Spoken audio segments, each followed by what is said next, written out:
That was sweet 1974 and Ballroom Blitz, and I'm joking. GM, everybody! Big Monday afternoon energy, GM friends. Sorry about that. I always fancied myself as a radio DJ, and that's a tune to make you feel a little bit better on a Monday morning, a Monday afternoon, after the kind of weekend we've all just had. GM friends, welcome. Welcome to episode 23 of Rug Radio and NFTs Beyond the Floor with me, Ben, the NFT 101, your host. Following 22 incredible episodes, if I do say so myself, all now available as a collection of podcasts via Spotify and Apple Music. Head over now, follow, download, and listen back at your leisure. We have started a comprehensive breakdown of Web3 progression as told by the builders, the artists, the founders, with real intent. We delve deep into some of the most exciting projects in the space and bring you a show that moves away from chat of gossip and market kind of tittle-tattle.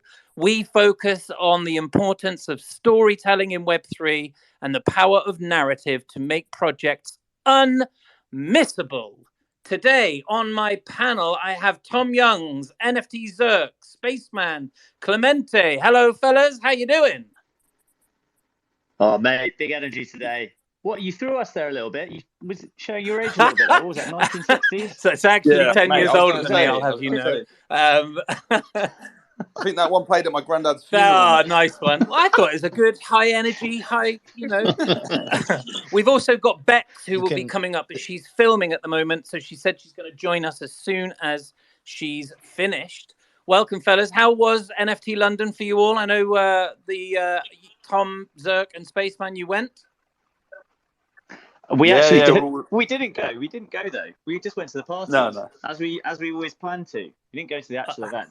Well, I went to the event. We'll get to that later on. You had a good time though, yeah? I had the best week. Yeah, we're all covered in COVID. Oh no! Yeah, I got the COVID. Well, serves you right for having fun. I think one of the in the goodie bag from our party, you actually caught COVID, so you're lucky you didn't come in. You're lucky, mate. Well, I'm pleased I didn't. I'm not really. I was actually gutted I didn't get to meet you guys properly, but we'll get to that. Last week, we met with Mina and Derp from Wonder Pals, who gave us a flavor of what they've got coming in pursuit of becoming Hello Kitty from the Web3 space. I think that is an amazing ambition, and they're doing great things. And then after, as I say, we had NFT London, a great opportunity to connect with people in the space. And I am very excited to be back today. I cannot think of a guest or a project I'm more excited to interview. Everybody, please throw up some reactions for Betty from Deadfellaz. Hey, Betty. Hey, thank you so much. I want everyone to change their hearts to green, please. Okay. Maestro, yours is purple, but that's kind of on brand with you, PFP, but let's get it green. Thank you for joining us. How are you, Betty? You good? Yeah, I'm good. You said that you fancied yourself a radio host. You really do have a radio host voice. Thank you very much. That's very good of you. I've always a voice for radio. That's very kind of you to say so. Quick admin, Betty, just because I know this particular show is new to you. Our format is pretty open. You've obviously, we're going to go over a few questions. I've got a panel of speakers, and Bex is up with us now. Hey, Bex. Hello, and I'm so excited to be able to speak once again with Betty. Amazing. It's been like 9 months since I last spoke to her. Oh, hey. I love your voice as well. It's so funny. I was like, Bex. And then as soon as you start talking, I'm like, Bex, immediately. Yeah, so great to have you on here. Welcome. It's a fantastic space to be on, and I know we're gonna get so many amazing knowledge bombs from you today. So really great to have you here again. Thank you. So yeah, very much. We have our 45 minutes or so of chat, and then we look to bring up people from the audience, etc., ask some questions, do that kind of thing. Before we get going, people, if I could ask you all for a moment, please share this space with your followers and head down to the comment button in the bottom right-hand corner. Please share it far and wide. It helps us bring more people in, share this wonderful space, and yes, spread the good gospel of Web3 progression. Okay, let's get to it. Betty, questions. Best place to start always. Could you, for the people that don't know, I can't imagine there are many, but could you please introduce yourself, maybe a bit about your background, and then kind of bring us up to speed on Deadfellaz? Yeah, so I am Betty. I'm the founder of Deadfellaz. My co-founder is Syke, who is also my husband. Deadfellaz launched Friday the 13th of August 2021 last year, and it has been a crazy ride ever since. Yeah, it's been wild. Deadfellaz has grown to become something that I knew it would be. I have a very firm idea of where we're going, and I'm excited to take you all there. Amazing. And that, I mean, that segues really well and really quickly into like our second question, which is storytelling, right? You have this firm idea of where you're going. For us, this show, storytelling, narrative, it's really important to us. Our conviction is that projects and individuals, people, businesses that can tell a great story are the ones most likely to kind of emerge from this space and possibly like transcend it. What does storytelling mean to you? What does it mean to Deadfellaz? Like, what does it mean to the project? I mean, storytelling is kind of a cliche term that people use now. And, you know, we've all seen those like storytelling NFT tweets. And it's like, okay, what does that mean? But actually, I think it means a lot. I think that a lot of people create projects built around the idea that you could easily tell a story about any of the characters within those collections, or, you know, you could look at a piece of art and figure out, you know, imagine a story from that art. It incites feelings, and storytelling is really just a part of our DNA as human beings, right? It's part of the way that we communicate our culture, our history, our feelings, everything. It's how we relate to one another. It's how we connect to each other emotionally. So there's so many reasons why that would be a focus. But I think when you're creating something that is truly authentic and brought from within to express something, that inherently is storytelling. With Deadfellaz, I personally can look at any of the Deadfellaz in the collection that we have and imagine a story behind them. It was one of the first things we used to do. We'd be like, what's your Deadfellaz backstory? And people would just come out with these like really long, amazing backstories that made complete sense that they had just imagined, and maybe someone else that looks at it might think of a different story, but the point is that it expresses something either within that person, whether it's creativity or, you know, personal feelings. I think it's just so important. And I think when we're talking about brand building and moving into the next iteration of, you know, how we relate to consumers as community and how we have that value exchange together. It's the way that we communicate what our brand is all about. Like, people are too savvy to be sold to in traditional ways. Like, it's really not the point of it anymore.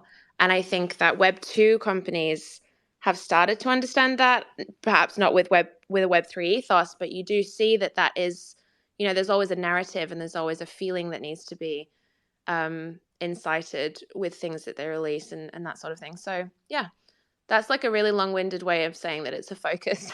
No, but it's the kind of thing we really want. Like, I do see what you mean, like that whole cliche storytelling NFTs, but it just, you know, it's the ability, like a brand story is what gets you there. Like, products are products, and there are many products that, I mean, you know, you do have standout products. I appreciate that. But there are many things that are comparable, and the thing that separates them or that makes one person buy one over another is a story. And so that's kind of what we're really trying to push in the space here as a group, is tell us your story. Tell us about like your origin, where it came from, where it's going. And before we get to where it's going, like I'm really interested to know, and maybe lots of other people already do know, so I apologize for anyone who's heard this before, but Betty, like what inspired it? Where did Deadfellaz come from as a concept? Well, Deadfellaz, it's really an amalgamation of everything that I love and everything that Psych loves, and feelings really that you have around nostalgia and around music and art and film and fashion and just, I guess, personal opinions on society. Like there is so many facets to this. The commentary of Deadfellaz itself, even in just its existence, is one of a more equitable future, diversity and inclusion. The story of Deadfellaz comments on a post-environmental, post-social apocalypse type world, where we are all in this situation together. I'm not going to go too much into the story because we've got different ways of doing that in the immediate future. But just in itself, Deadfellaz offers an alternative to what many people have come to know as what is a PFP project, or what are NFTs. There's the ones that, looking from the outside into this space, you would automatically conflate with that's an NFT, from a layman's perspective. But we wanted to offer an alternative to that, that really acknowledged the spectrum of gender that is existence. I wanted to provide people a place where anyone could come to our collection or our community, find themselves within that, connect with people that, will like them, no matter where they come from, no matter who they are, how they present, how they, experience the world. So I just didn't feel like there was a space for me in any of the PFP projects prior to launching Deadfellaz. And so I was just on a mission to create that, knowing that other people would also want that. The feeling of Deadfellaz and the aesthetic and everything that you see it was all heart. Like every trait that you see comes from something, a favorite movie or a line in a song or something that Psych and I really worked very, very hard on. And I think that that's really what you get when you look at Deadfellaz. You get this emotional response. Like many people, it brings up feelings of like when they were a teenager, or like the feeling that they get when you find a new album, you listen to a new song for the first time, your friend shares it, and you're like, all those feelings. Like that's what I wanted people to have when they engage with Deadfellaz, and I think we did really well, and I'm really proud of it, and we'll keep going with that. Amazing, thank you for sharing that. And so moving through and forward, and I don't want to have just like skipped over the last year and 3 months, but moving forward, like I see that there's this Deadfellaz Infected season 2 coming through, and I don't know how much you can and can't talking about that, but sorry, I'll put my teeth back in. I don't know how much you can and cannot talk about that, but I'd be really interested to know a little bit behind kind of like, okay, what does the next 6 to 12 months look like before we look much more long term for Deadfellaz? The next 6 to 12 months, we have a lot of big stuff coming. We have a particular announcement that I'm really proud of, that's been in the works for a few months already, that we can't really talk about right now, but that will be coming soon. And it is just an announcement, but it's something that I'm really proud of. And we'll continue to have those things. Like I've spoken about operating on a three-prong approach as a company. So we'll always continue to have that community activation, real life events and contests and engagements, and just really throwing ourselves into continuing to be part of the community and connecting with each other that way. Then we'll have all of these like kind of mid-tier activations, whether it's brand collaborations, which we've always got going on, ways to extend into Web 2, ways to bring Web 2 back into what we're doing, and then the big things that take a really a really long time to develop. I think that's really our way of maintaining attention and maintaining, I guess, satiating people, because we have in the NFT space, as you know, like we've got to develop to a ridiculous breakneck speed, which is not realistic when you're talking about developing, really well thought out and well executed things from, games onwards. It's not realistic to push those out in a matter of months, and it would be detrimental to the brand if we did that. So yeah, just constantly innovating, pushing things out. The next 6 months, though, to 12 months is really going to be a time when Deadfellaz holders are going to be able to explore what it means to create content around their IP, because that's all of the tools that we've got either out already or in development will be available to them all now at that point, and that's going to be really fun to see. So yeah, I love that. And I think being able to create storylines, backstories, and use particular tools to kind of develop your IP is something that it's really an exciting prospect. And I think there are many brands and many collections that have suggested that might be something they do, but don't necessarily facilitate it particularly well. And so I'm really interested in kind of like what work you put into that. Like, obviously you're opening creativity to others, but what are your expectations there? Like, what are you hoping to see in that vein? Well, I think that we all talk about digital identity and the way that we're building our identities around these profile pictures, and what does that mean? I don't think it means very much if you're not able to present yourself using that identity in various platforms or in various spaces. It's one thing to use it as a profile picture on Twitter. It's another thing to take your Zoom meetings or, stream on Twitch or create content on TikTok or, whatever you decide to do. That's an entirely different thing. I think that assuming it's kind of, a lot of people and a lot of projects will say, oh, that's what you can do. You can do this. You have the ability to do this.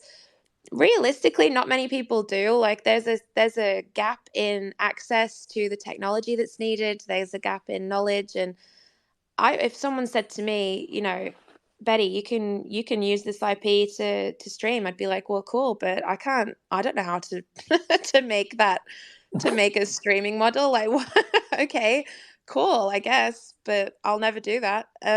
So we're providing tools to the people that hold Deadfellaz to allow them to do that, and to allow them to really explore that and create their own content and own their identity at the end of the day, because that's what so many Web 2 platforms and whatnot kind of have taken away. So yeah, that's the focus. It takes a lot to do it. Like, I can understand why projects don't do it, because it's like, we've been working on it for months in all different areas. We've got different teams working on different things. It costs a lot of money.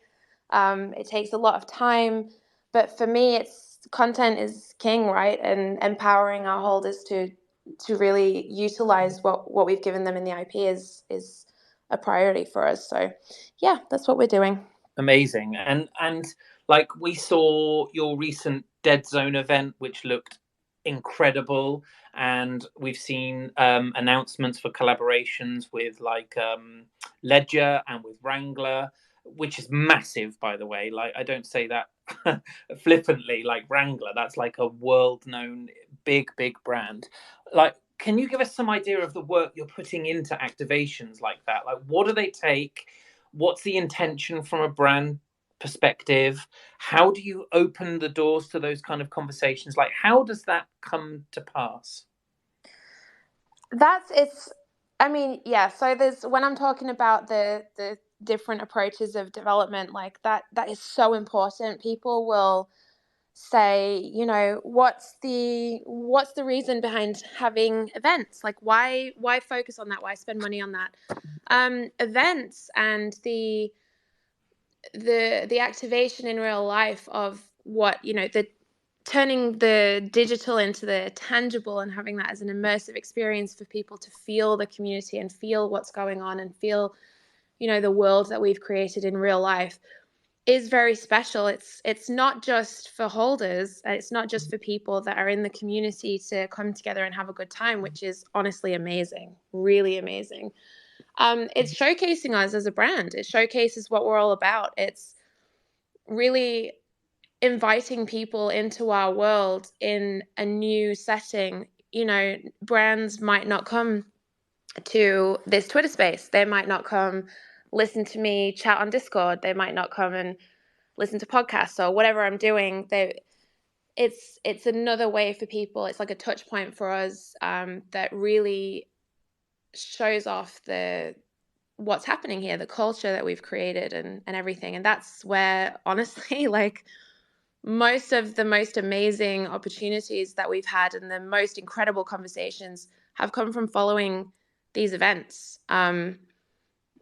Because it's hard for Web 2 companies to understand what's going on in settings that they're not typically used to being in. And so when they're in a setting that they understand and they can see it happening and they can feel it themselves, that's a whole different thing. So like the Wrangler collab came following the NFT NYC event because people from Wrangler were at the event.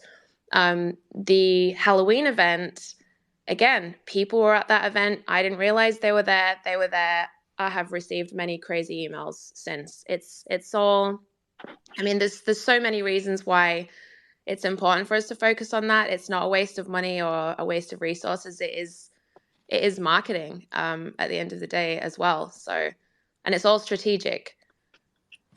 Amazing. Thank you. And Clemente, I see you've got your hand up, buddy.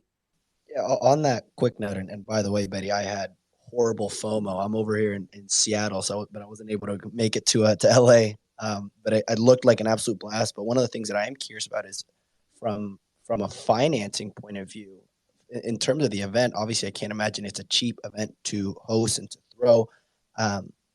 How did you approach financing that, whether it's through sponsors or how much of that maybe was from the Deadfellaz wallet? And going forward, possibly now rounding into the royalty debate, are you possibly pivoting now that we might see royalties get closer to that 0% mark? I'm just curious how you can tie into those live events. Yeah, that's a good question. So live events, we typically work with sponsors and partners to fund those events. It's not good business to throw multi-million dollars at parties and events constantly.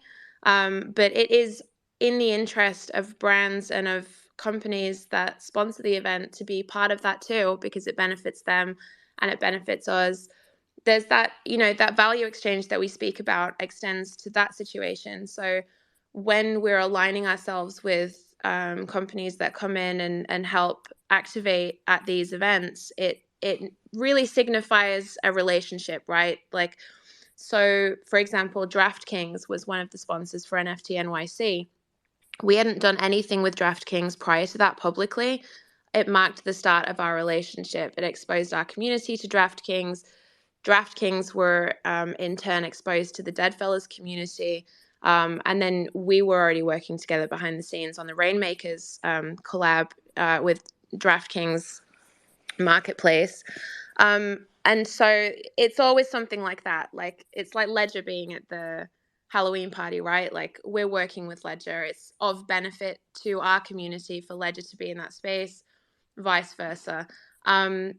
And so that's how we work on that. It's always well thought out, well planned, and it's really an essential part of brand building for us as a company, because Deadfellaz is we are a cultural brand. We work off of human connection and the feelings that you get when you're involved in that. It's way deeper than just like, this is an NFT. I think that you can feel that as well when you're at certain events, and comparing that with the feeling that you get when you're at Deadfellaz events. I know personally, I've been to many NFT events, and it's like, it doesn't really serve a purpose, and people almost don't know how to act. Like, you get a bunch of people in a room, all they've done is kind of, they're together because they all hold this same NFT, but they're not connected on a different level. And then you put a DJ in there, and it's like, what? it kind of it doesn't make sense. It's like it doesn't go anywhere. No one knows how to relate to each other, because it's not really an expression of culture or community. It's just kind of like, this is what we're doing. It doesn't serve a purpose. So everything that we do serves a purpose. Our activations in real life are essential to us in terms of brand identity and building that globally. So yeah. And we can move back over in a moment. Great question, by the way, Clemente. We can move back over to that discussion around royalties. And I know, we've all got a headache, really, probably from talking about it. But this is just so important at the moment for us to kind of be really clear about this. I said at the top of the show I was really looking forward to this interview, Betty, and I think that's probably because I've always had admiration for people that challenge convention or nonsense. And I'd really like to cover some of your tweets from this weekend and understand your viewpoint in each instance, if that's okay with you. So I'll take you through three in particular. So first one was there were some what were, in my opinion, pretty poorly chosen images that were taken from NFT London because they didn't at all represent the event that I went to last week. But nonetheless, they kind of gave a really, really dour impression of what that event looked like. And you were pretty clear that you'd like to see an event overhaul and the engagement of leaders in the space to kind of try and drive what we can do to improve the output of those events and conferences in the space. I'm really curious, in a nutshell, what is it that you would like to see? Because we're all talking about Miami, Paris, New York, London, all of these events all of the time. What do you think is going to be important in terms of being able to get the most out of those events really holistically?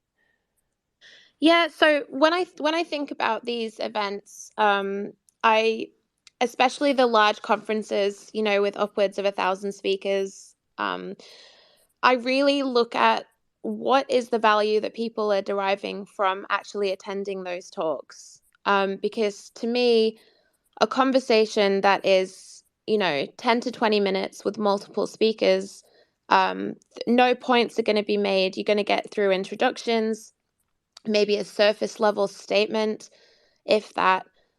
You can't dive into anything deeper. You can't get to any sort of deeper conversation, and there's no learning opportunities there, in my opinion. And so I think that when you've got that mixed with a massive amount of speakers that are not curated, in my opinion, well at all, combined with the fact that tickets are so incredibly expensive to attend those 15, 20 minute, if that, talks, I just think it's it just doesn't bring enough value for the amount of money that's being made off the back of people that really just want to learn. And I'm not sure that there are enough people that even want to. I think that when we talk about turning up for these conferences, and the only reason most people gather in those cities at that point is because people and brands like Deadfellaz and other NFT brands and other organizations will activate satellite events around it because we want to engage the communities. People go for those. I don't personally know anyone that goes to the conferences and comes back and says, "Oh, that was an amazing talk. That was incredible." It doesn't happen. It's almost like a flexing exercise for speakers to put on their LinkedIn profile. And I just think there's so many issues with it. There's so many issues with it, even from the fact that, they're getting closer and closer together. So we've had 3 in New York in 16 months. What kind of value comes from that? I think it's just ridiculous. Cash grab. Don't like it. I've been very vocal on this, and I'll continue to be vocal on this. I told my community in New York earlier in the year, don't bother coming and paying a ticket for the conference. I'm going to be speaking for 5 minutes of the 15 to 20 minute talk that we have. It really is not worth paying that. I will say that to you in Twitter Spaces or Discord for free. So It's like Yeah. I think I love your take on it and like how fiercely passionate you are about it, and that's great. I think having been at NFT London and been at the event, what I will say though is that I didn't pay for a ticket, and so I can't really speak as somebody who parted with what like $700, which kind of then makes it a little less kind of makes my point a little less valid. But what I would say is that like beyond those talks, actually the kind of the rooms where lots of individuals or lots of brands, lots of projects were congregating around a specific subject matter, and people were there and they were bumping into one another, chatting, etc. It felt like an awful lot got done, and I had a lot of conversations with people that were like, I've now met with 3 or 4 or 5 people who I'm definitely going to go back and speak to afterwards and do some business with. And so I left NFT London feeling really buoyant, and I was really surprised at just how critical other people were of the project. Sorry, of the event. But I do hear your point specifically around the length of time. Like there was an amazing metaverse conversation that was going on between 4 people who were really kind of like it was valid for them, and they were kind of ushered off the stage arguing, which sucked because they were having such a good debate, and they had to stop. They had to stop in their tracks, and it would have been amazing for them to have had a really good, long, lengthy debate about that. Like it could have gone on for an hour or so easily. That's it. So I think that, so I'll let Meg speak in a second because Meg's had her hand up. But I think that when we're talking about and how you've described your experience, what you are really saying is that the people that you meet and the connections that you derive from being in those spaces are what makes it valuable, right? Yes. So why are we paying so much money to be in those spaces, and why are the opportunities to connect? Why do they have to be around a structure that is literally just to make money for an organization that does not in turn benefit us? In my opinion, I just don't see the value exchange there. I just see it as a funnel to make money. I don't see the focus on bringing value to people, because if it was, the talks would be an hour long and the speakers would be maybe 3, and they'd be very well curated, and it would be a more accessible event. I know that you say you got a ticket for free. Yeah. How did you get a ticket for free? I know that the organizers have said to me like, well, we've given a lot of tickets out for free. I understand that, but like, does anyone else understand that? Do the people, like, is there a sliding scale? Marginalized people are the people that are disproportionately cut out from these events because of access. I think, and so where's the focus on that, All really valid points, like 100%. Mech, hey, first time up speaking here. How are you? I'm great. I have some insight, seeing as though I'm in New York and attended both NFT NYC 1 and 2. I opted not to do London. I'm curious. I want to ask a few questions before I say what I need to say. Meg, how many? Can I preface actually, just so that everyone knows context-wise? I got Ben his ticket, but Ben, I think he had more of a VIP kind of experience. Not an entrance level experience. Right. So just so you know, because I agree with that. Go ahead. Sorry. Yeah. No. Part of it's a very nuanced conversation, right? So part of the issue is you said maybe $700 a ticket. I saw $1,300. Like that's early bird prices, right? I saw $1,300 a few days leading up. I'm curious to know how many people attended. That's one factor. But beyond that, like, I feel like there's so many things that we could discuss, and I'm going to skip over a lot of it. What I'm mostly interested to talk about, though, is this idea that what happens is that people congregate. The value is in the connections, the conversations that you make in connecting with people.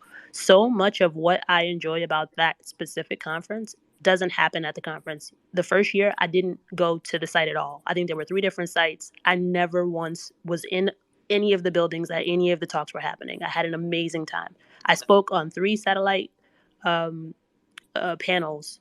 I went to more events than I can count.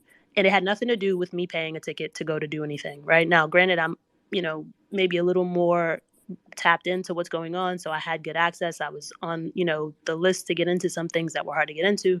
Neither here nor there. The fact of the matter is, when people were asking if they should come, I was telling them just come. Don't like think you have to have a ticket to go to the thing, because there's so many things happening around it. Year 2, which just happened a few months ago, I did 2 satellite panels. I hosted a brunch, went to a bunch of things, and I opted out of my official panel because of the level of discomfort I felt around doing it. I was offered 20 minutes to speak about a topic that I care deeply about with 4 other people who also care deeply about it at 9 a.m. in Times Square. I decided that it was a disservice to the work that we do for us to be fighting for time to speak about this to a room full of people who barely were awake, to talk about impact in the NFT space. I feel like when we talk about these things, even organizing that conversation, it was a Twitter group of people, all who knew each other, who had spoken about this topic, that were broken apart. There were people added to this panel. So basically the organizer and myself were the only people out of 8 people that he suggested that got to be on that panel. They changed the topic of the panel. Like it was so many things that made me feel like it was less about me contributing. Mind you, no one was paid for this, right? So I'm being asked to bring my expertise to the table.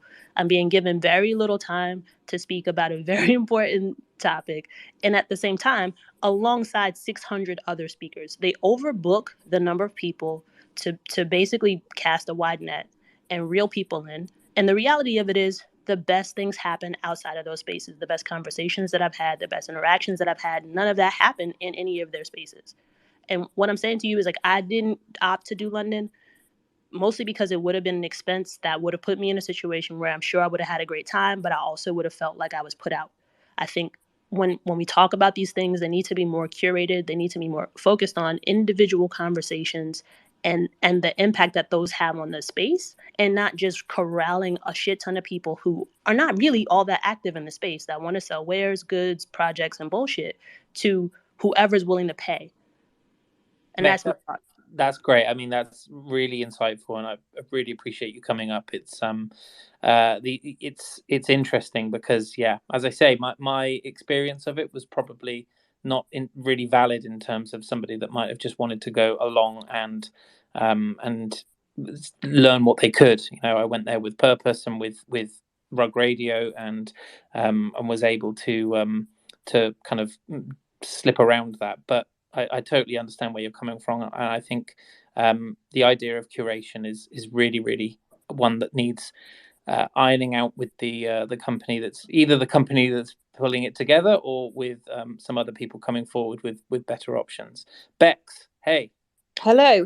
Yeah, I'm just kind of building on this conversation because I've done the opposite to you, Ben. I went to NFT NYC, and obviously for personal reasons did not manage to make it to NFT London. Not bad personal reasons, everyone. I'm just about to have a baby, so probably best. But to Betty's point, I went to the Deadfellaz event, loved it in New York, and yes, I was bopping at 16 weeks pregnant to all of the tunes in the warehouse, Betty, so I was loving it. But it was a huge expense for me. I got my ticket free as a speaker, and I worked really hard to curate a great panel. NFT NYC forgot to get Lisa from Boss Beauties and include her on my panel, even though we had agreed and submitted everything together. So then she wasn't given the details for my panel. So there was essentially an organizational mess up. My panels also ended up being at a place called the Edison Ballroom, which was 2 blocks away from the main place.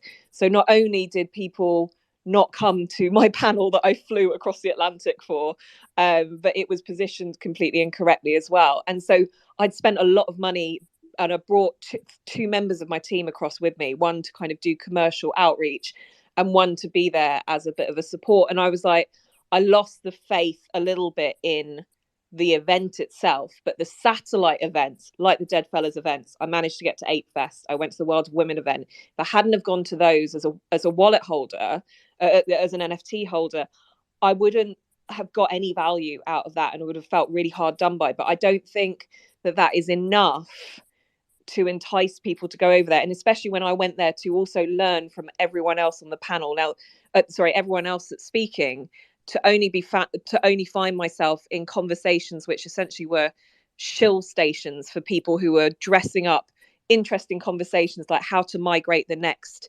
100,000 people into the world of Web3 to find that it's actually someone that's shilling their app is not really something that I want to be sitting through at a conference that has cost at least one of my team members $500+ to be there. So I think there's a real problem, and this is a wider problem at the moment, where it's great that we've got loads of events. I totally agree with Betty here as well, where we need more curation in speakers and people in the space that are driving it forward, because there was a joke I saw on LinkedIn of someone that had written pretty much everyone in Web3 is a panelist and a speaker right now.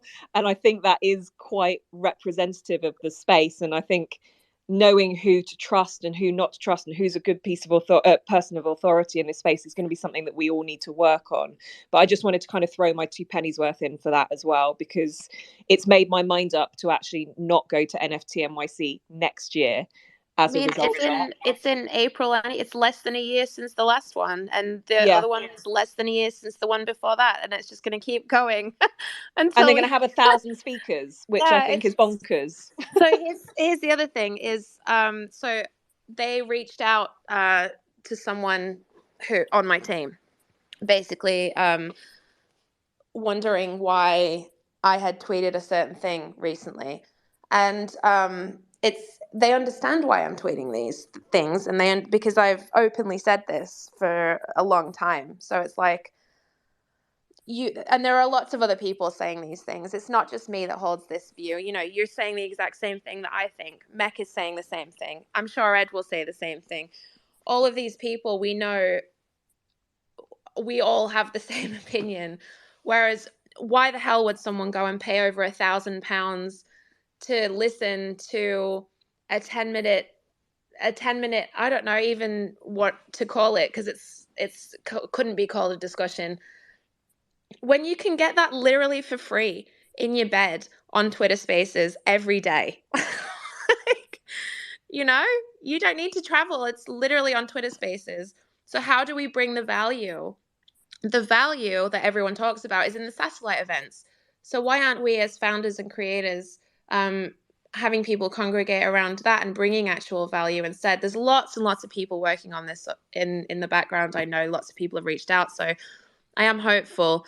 But I mean, the NFT Insert City brand, it won't go away, but I don't really want it to go away. I think it's a cool thing. I just think it needs a complete overhaul. I think it just needs to reinvent itself as something that brings value and is worth going to.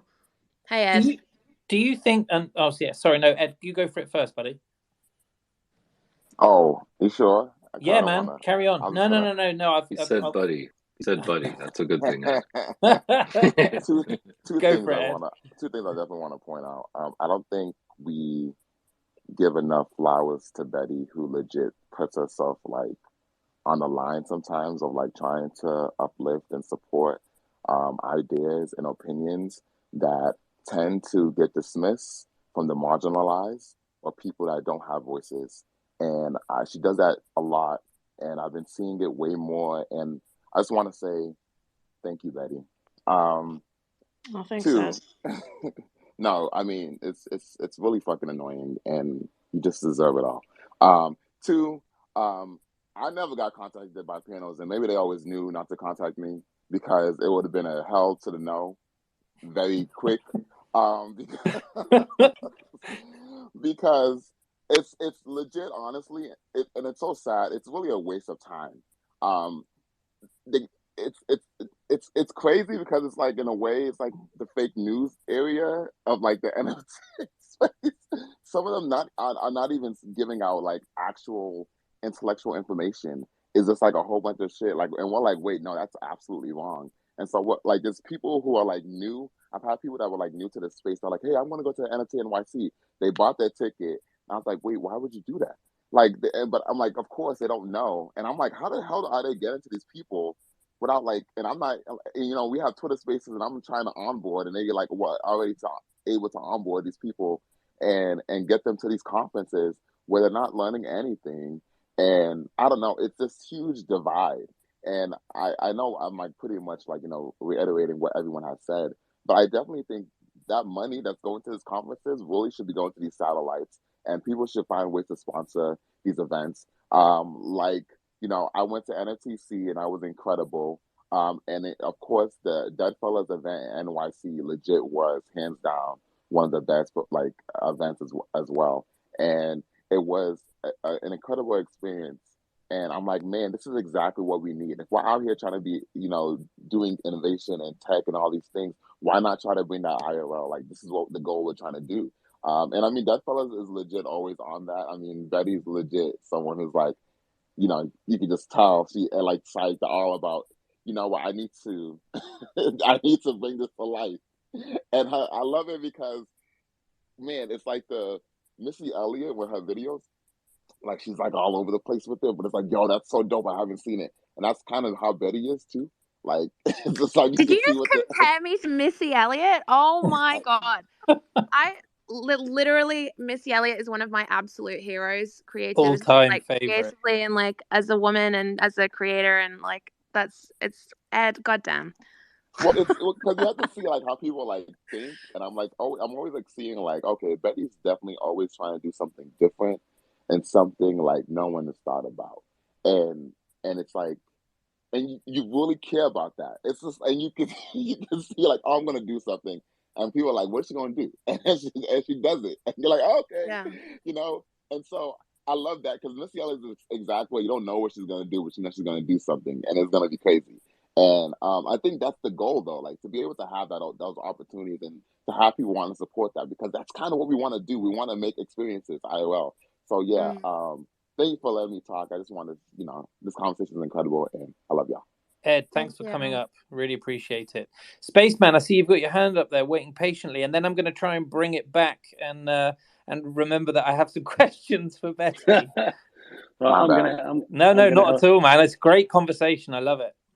No, I'm gonna help you with it, because I think we're in danger there of completely like bashing the conference structure into the ground. And you know, I'm not defending the NFT insert city at all, but it is an opportunity to like bring people together.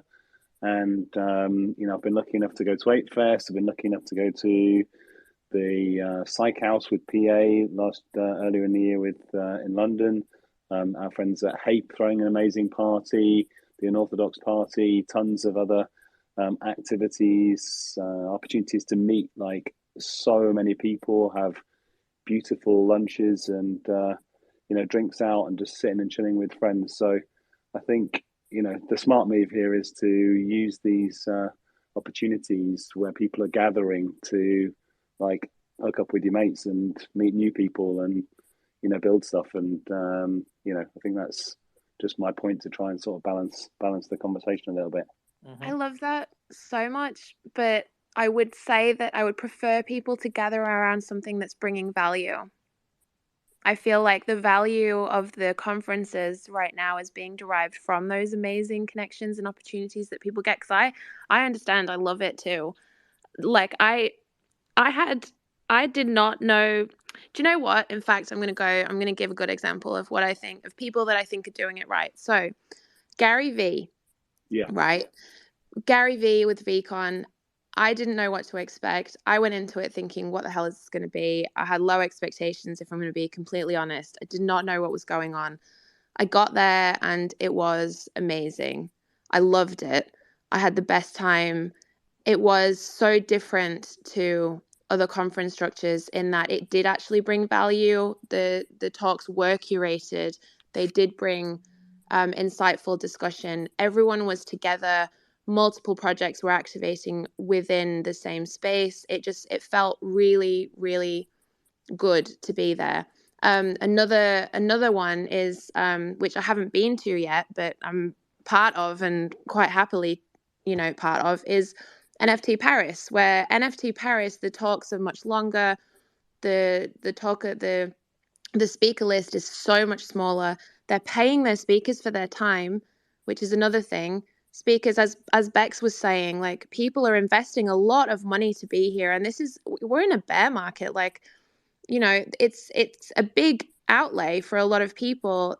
that are not part of these top projects with volumes that are turning over, like a lot of people see this as an opportunity that they can't miss if it's because it's positioned like that, right? So if you're investing a lot of money, where's the return of investment from these NFT insert city? It really isn't there, especially for people like Bex that have put out so much money to be there. You know, you'd get a larger audience on Twitter Spaces. But so I think that while it's a positive experience in so many ways, and I get it, I do think that a lot of the time does come from the attendees themselves and the connections that they provide each other.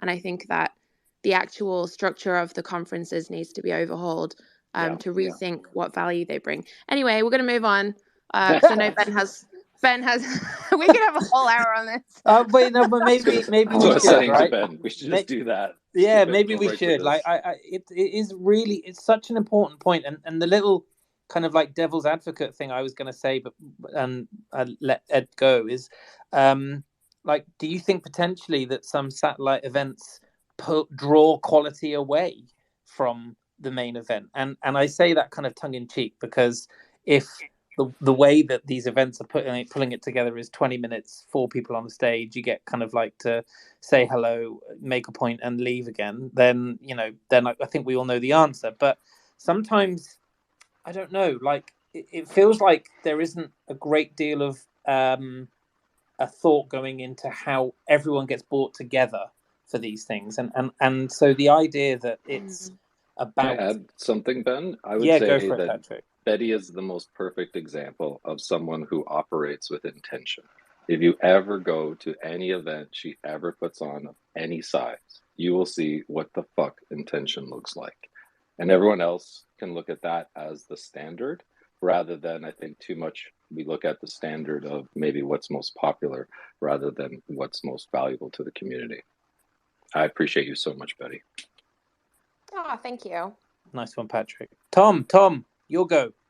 Yeah, mate. Well, actually, I was just in response to your kind of your little thesis there around potentially events pulling kind of quality away from the event. I would probably say you're wrong because you didn't come to our event. Thank you, Tom. Love it. Appreciate that. I think my response to that also is that it is a symptom of the conferences themselves not activating founders or engaging with projects in a more meaningful way. If we were asked to be part of it and if satellite events were inherently part of the actual thing itself, and the access points were woven into the, it goes into a decentralized space in that way where we share ownership of the conference, and it's like a whole thing that's a whole different discussion, but but that would be amazing, I think, and that's the point. There's some in Australia that are doing it well, though. Again, like I'm speaking at some Australian ones later this month. They're paying me for my time, and everyone, like, the money is going back from the conference into paying speakers. And I know that, like, at the end of the day, there are business models that you have to look at, but we're in Web3. Like, come on, we're trying to disrupt things. It's nothing. You don't have to go with the obvious solution, right? Like, otherwise, what's the point? Yes, I agree. And it wasn't really a thesis as such. I was just trying to be a little bit. No, I'm sorry. We're going to publish this. It's your thesis. We're going to put your name on it. Do it. Well, that's it. I'm going to own it. Like, I'm going to own it then. Listen, this has been amazing to chat about that kind of bit. I'm gonna ask if we can draw a little line around it and maybe pick it up again another time, because it does. A lot of people have got very passionate about it, and I think it's great. This is the idea behind the show. Fuck you, Ben. Yeah, fuck you. I want to wait. I will say this. I don't want to talk about it anymore. I wish I didn't have to talk about it. I feel like every conference that comes up, it becomes a conversation because somebody's trying to get me to press the teleport button that I don't own. It's like I don't have a time machine. How? Oh my God, Mac. Yes, it's people. It's Betty, insane. come and speak at this event. Do you pay travel? No, we don't pay travel. Do you pay speaking fees? No, we don't pay speaking fees. Okay.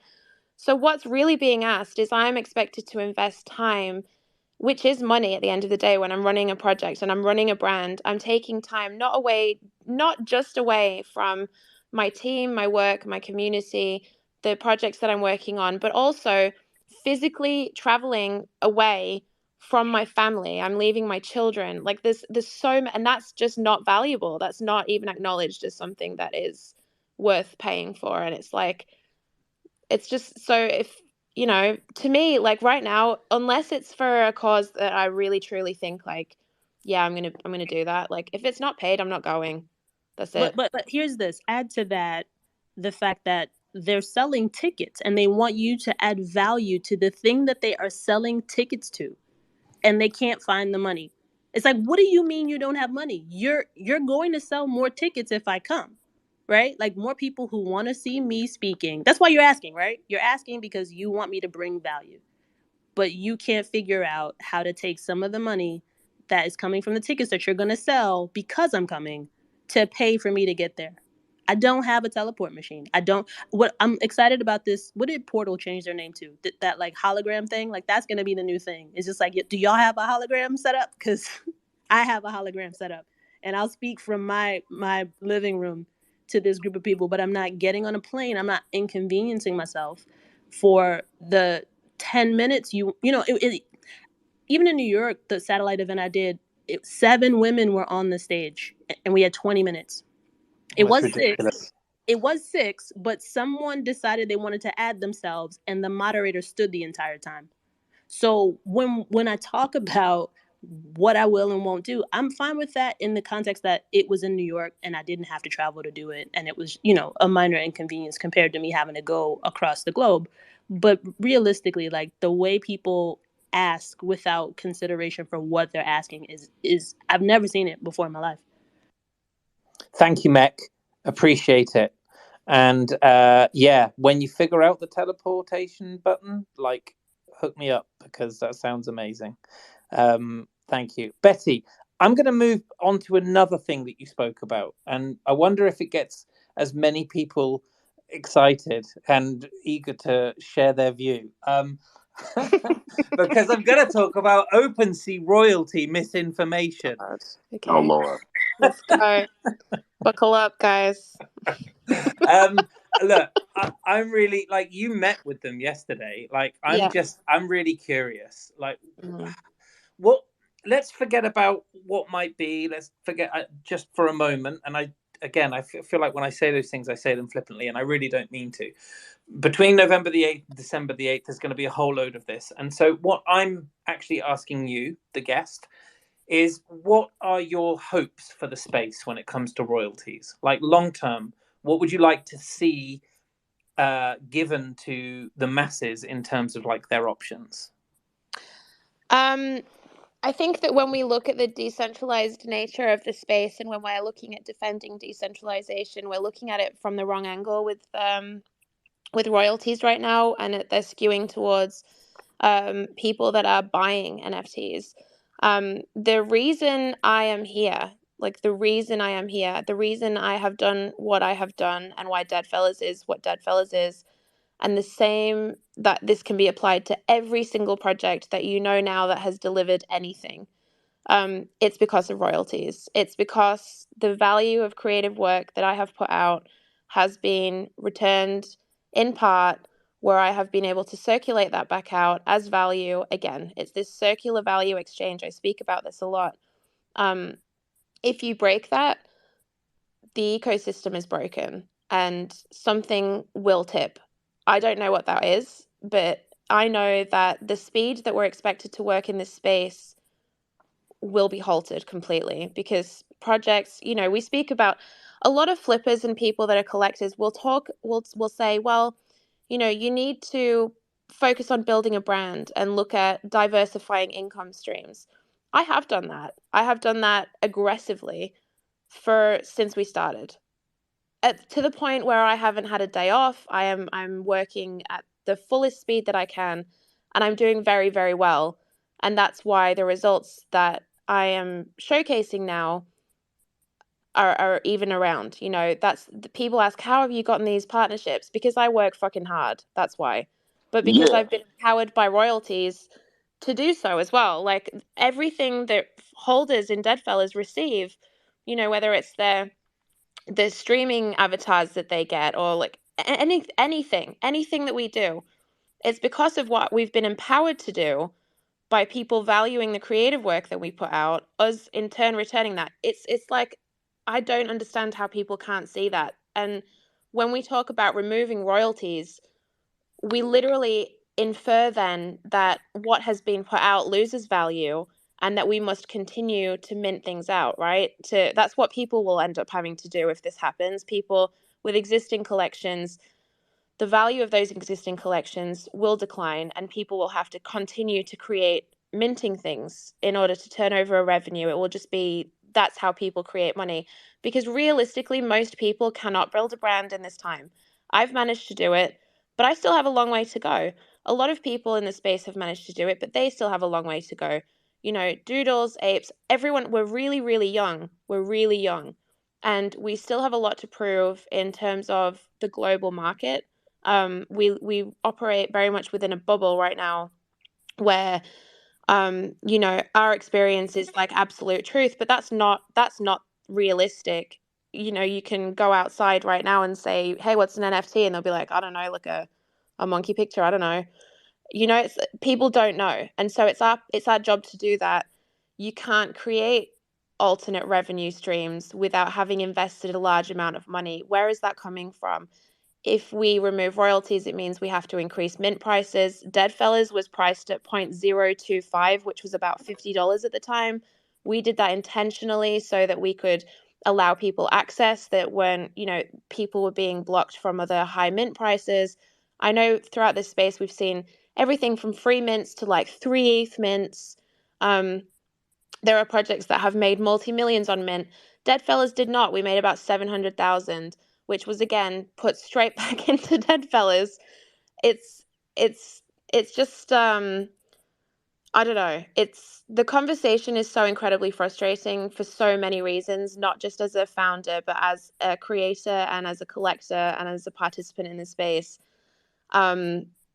Yeah, I have a Thank lot you. to say. Like I, because neither do I, Betty, because I kind of echo every sentiment and every word and every single syllable that you have said. And for me, it makes absolutely no sense to essentially pull the rug out, and I say that in the old sense, of the revenue that people came into this space and realized that they could continue to be creative and build something amazing around. And Mech, go for it. Yeah, I just want to add some context, because you're saying it doesn't make any sense. I'm saying that a lot of people who make work are saying that. I've been saying this since I can remember. I actually shared the death of OpenSea conversation that I had in January, because today we talked to Devin. He popped in the space I was in, and we talked some. I just find it's incredibly interesting to me and a little bit bewildering. Yeah. In January, I was very opposed to a centralized marketplace having so much ownership, the community having so much reliance on it. And now they're somehow rising as the bastion of, and saviors of creative royalties, which makes no sense to me, because it's only in their interest in that they've got to recapture the market. It has everything to do with business positioning and very little to do about people, right? And so I'm back at this conversation that I had in January, like, why are we so reliant on marketplaces when we have enough technologists in this space to solve these problems? Like, I'm having so many conversations with people trying to understand exactly why we can't solve this on a programmatic level, right? Because so I feel like, and you know this, and everyone knows this that's listening, that is building, sorry to use that word, in the space, like, we have the skills, we have the resources, we have the brains, we have everything that we need. It's just about bringing ourselves together. So I'll openly say, like, I'm working on that. I'm working on bringing people together, because everyone that speaks to me or sends me a message or reacts to what I'm saying, you know, as founders, everyone is outraged, because it shouldn't be that the movements of one marketplace impact what we're doing so much. That should not be the case. The reality, in my opinion, is that there are places for marketplaces like this, in terms of access points for people that are, I mean, people were originally using, especially OpenSea, when they were first minting, because it was easy, right? Like, it was easy. So we need to It was the only solution, is what it was. There wasn't exactly, an alternative. No, exactly. That's it. But we can create alternatives. And I've openly said that to them directly. Like, if this happens, I will, and I know that other founders and other people in this space will focus on creating an alternative, because it's not good enough for me. It's not good enough. I feel as well, like, all of these massive movements, like, people have said to me, well, you're okay. I know I'm okay. I've got other revenue streams. We've set Deadfellaz up well. I'm fine. That's not the point. The point is that people that are not me, that are not Deadfellaz, especially people that are marginalized and don't have as much access to tech and connections and revenue and all of that, they're the ones that will disproportionately be affected by these decisions. Again, when we talk about venture capital, I don't see anything wrong with raising funds for a project or for a business or anything like that. I think it's beneficial in so many ways. It comes with a lot of things that you will need in terms of resources, connections. It's not for everyone, but I don't think it's negative. I don't think that at all. But having said that, if you make it so that existing collections do not have access to secondary or to royalties or to anything else, where do those people go, right? Venture capital. Who has access to those resources statistically? It's literally more than 95% men. So 98.7%. Exactly. That is White an man. insane, white men, an insane statistic, but real. And so it's, why would we continue down a path that is a direct reflection of the bullshit imbalances that we see in the real world? What the hell are we doing here? Why am I dedicating my time to this? I can't stand for this. This is not why I'm here. And so that's why I literally haven't slept in like 3 days. And I'm just like furiously tweeting and emailing and calling people and on the phone, and because I can't rest and let this happen to people. It's just not. And like Mech was saying, the way it's being positioned, in my opinion, is intentionally misleading so that people see this as a positive, whereas actually, in my opinion, again, it is just a centralization tool that is in response to the market to protect their bottom line, which I understand they're a business, but at the end of the day, that's not why the majority of creators that helped fund that platform even participated in the space, right? Yeah, and I think the one thing I'd add to that is that, and I have said this consistently, those marketplaces don't sell anything. They do not have any product. We bring the product to the marketplace. We should be dictating how that product gets sold, period. If we don't like what's happening, we should be able to move to another system, and hopefully one that we've built and have ownership in, and say, okay, here's how this is going to work. Because if it doesn't work across the board, what's the point? Like, if it only works for a few, it's not working, period. I think also the way that it's been presented, especially in the tweets and just the strategy of having, oh, we've got this tool, it's amazing, it's going out in December, we don't know what's happening with existing collections, but like, and letting us draw our own conclusion to that while having no concrete answers is very I mean, it doesn't scream like multi-billion-dollar company to me. It's disappointing. It's also, it feels kind of like how when I'm like to my kids, hey, like, I want them to eat vegetables, but I give them a choice between 2 vegetables to make it feel like they're having a say in the decision. Like, do you want broccoli or carrots? Not, do you want broccoli? Do you know what I mean? Like, it feels like that. It's manipulative, in my opinion. I'll throw disclaimers in there to protect myself. A lot of people say to me as well, and this is something that people have said to me from the beginning of Deadfellaz, but why be so vocal when you have a brand and a project? Doesn't it put you at risk? Yeah, probably. But if I don't, then I'm here for nothing. I don't believe that I would ever spend my time doing anything that has no impact or is just for financial personal gain, or like it's not in my interest. It's not why I'm here. So that I'm always going to be like that. And at the end of the day, I didn't ask for my platform. I haven't begged for followers or anything like that, but I do have a platform, and I do have a say, and I do have a voice. And so I see it as an opportunity for other people to utilize that to get points across, you know? And so that's why I'll ask people questions on tweets, and like everyone will respond, and like OpenSea will read that. Like it's valuable. Anyway. Thank you. I want to say one thing here. Go, Meg. Go for it. You have girls. This is I thought about this earlier today.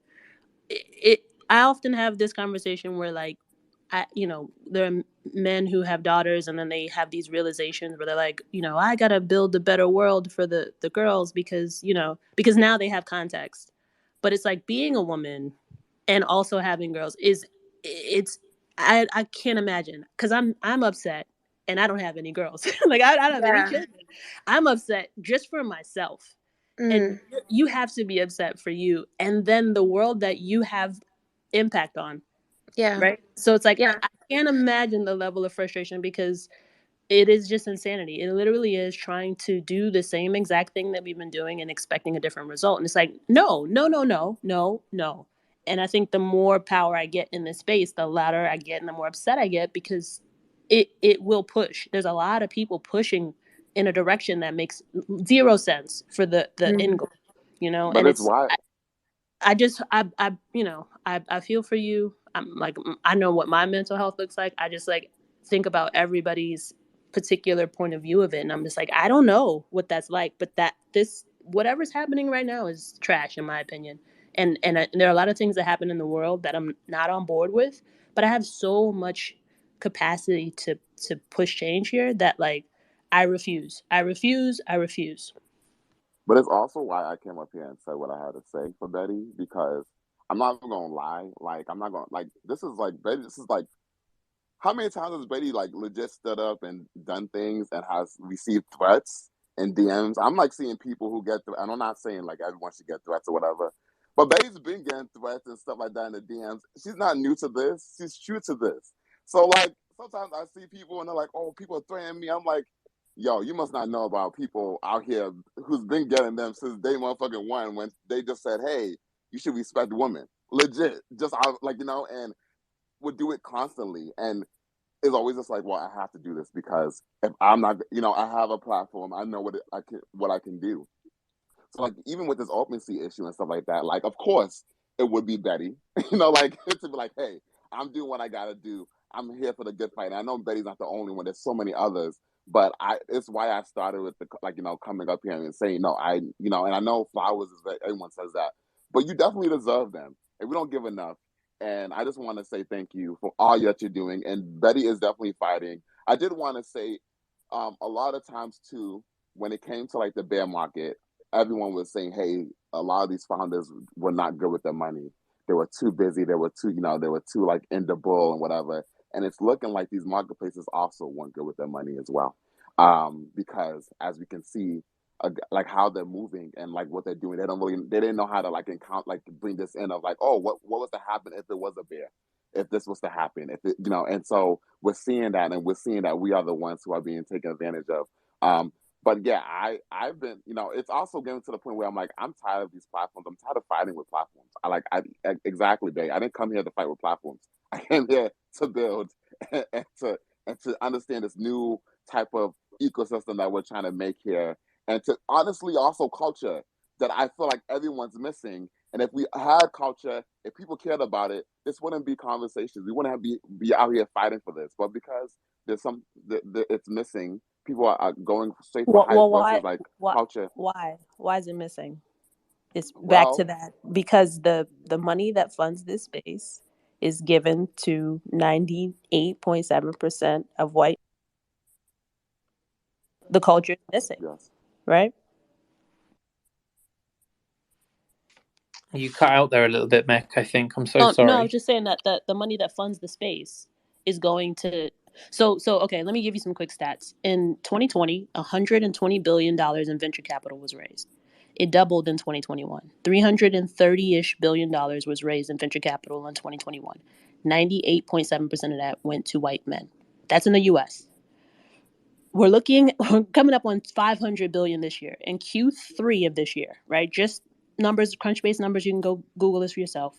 $190 billion in Q3 of this year was raised. That's more than $50 billion than the entirety of 2020, right? Those statistics of who that money is being deployed to is just about the same. So we're going to look at the end of this year and say $500 billion in venture capital was raised in the U.S., and 99% of that went to white men. I refuse to go into 2023 knowing that I haven't gotten a mega fund to not even move that needle, but to be able to have more impact in this space. Because it can't just be me and the other marginalized people coming into the space and getting $1 million here and there. Adam Newman, former founder of WeWork, lost $11 billion and was given a $350 million check. The largest check A16Z has ever written to a single founder in a single round. The way money is just poured into the hands of cis heteronormative white men in this country is insane. And that's why this space is devoid of culture, is because the people who are being funded, the people who are building quicker, the people who are rising to the top aren't coming from any true substance. They're coming from business. They're coming from how do we make more money? And they're basically circumventing all of the ways that people would bring culture into the space. It's why OpenSea doesn't care about creators, because it wasn't built with creators in mind. It was built with business first. And if I think we do that, we're gonna have the same thing. Yeah, and I think that when we talk about these things, it's really easy to listen to this as a person that's listening to these things being said. I know everyone here, you're all absorbing this, and maybe it's shocking, and maybe it's not. Maybe you already know about this, but it's easy to distance yourself from that and to sit outside of that and view it as something that's not your responsibility to participate in, or what kind of impact could I personally have on that anyway? Like, that's terrible, but like, what do I do? So what I would say is that everything from every large thing that happens, every big thing starts at the smallest ripple, and it's always through personal actions, right? So like, look within yourself. How do you perpetuate what's going on here personally? Because it's always like, you always have to undo. I do this myself. Like, how am I allowing this to continue personally? What actions do I take right now that allow this to happen? What can I do to challenge it personally? Maybe not like you personally, say like one of you in here is not going to be able to change the fact that billions of dollars don't go to equitable sources. Like, that's not something that you can personally do. But what can you do? You have a voice. Everyone has a voice. You have money that you spend in certain places. You have, conversations with family and friends, and there are so many different things that you can focus on that will have a ripple effect up to the top. And so I would encourage everyone, because especially with this OpenSea issue with like royalties and stuff, it's easy to be like, well, Betty's talking about it, so that's fine. It is fine, but it needs to be everyone. And that's the same like what Mech was saying about with marginalized people speaking for themselves. I can't personally work my way out of a sexist system without the people that are perpetuating that system helping. I can't, like, I need men to help and to talk and to do things, because it's them that are benefiting from the system that is actively holding women down. And that's across all intersectional spaces. Like, it's, white women helping black women and talking for black women. And that's what it means. It means, what privilege do you hold? How can you use that privilege to actively, dismantle the systems that are in place that are helping all of this go on? We're seeing this across the board with so many things right now. Obviously, the royalties issue is the most prevalent in everyone's minds, because it's like the thing that we're all talking about right now, and it's gonna happen. It looks like. I'm not sure what that means, because again, the communication is unclear. So I'm personally looking forward to seeing like what actual concrete points they bring. what solutions are put forward, or whether that's expected to come from the community. I'm not sure, but yeah, it sure is a conversation, Ben. Thank you. Yeah, I know there's another one, and then I was going to drop in blue check on Twitter, but do you know what? I don't think I've got the energy. I don't have the time, my friend. I don't have the time, and I don't have the energy. Your girl needs a coffee.